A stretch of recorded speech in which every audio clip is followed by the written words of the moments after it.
நன்றாகத்தார் கிடந்து ஒழிந்தாரே திருமூலரின் வாழ்வியல் தத்துவம். இன்றைய செய்தி நான் அலாவுதீன் சொல்கிறேன்.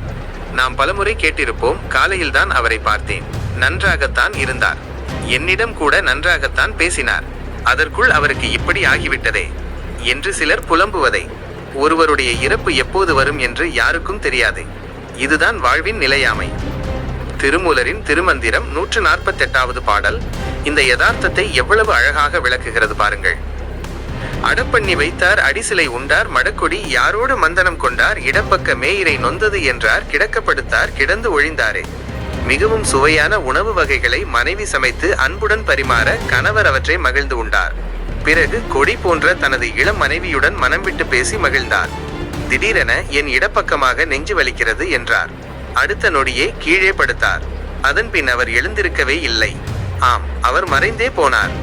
இதுதான் வாழ்க்கை. உடல் என்பது அழியக்கூடியது என்பதற்கு இதைவிட வேறு என்ன அடையாளம் வேண்டும்? நாம் இருக்கும் வரை எல்லோருக்காகவும் வாழ்ந்து விடுங்கள். அப்போதுதான் நாம் மண்ணை விட்டு போனாலும் மக்கள் மனதை விட்டு போகாமல் என்றும் நிறைந்திருக்க முடியும். இதுதான் மணியுடைய வாழ்க்கை மேதை நமக்கு உணர்த்தும் ஆழமான உண்மை.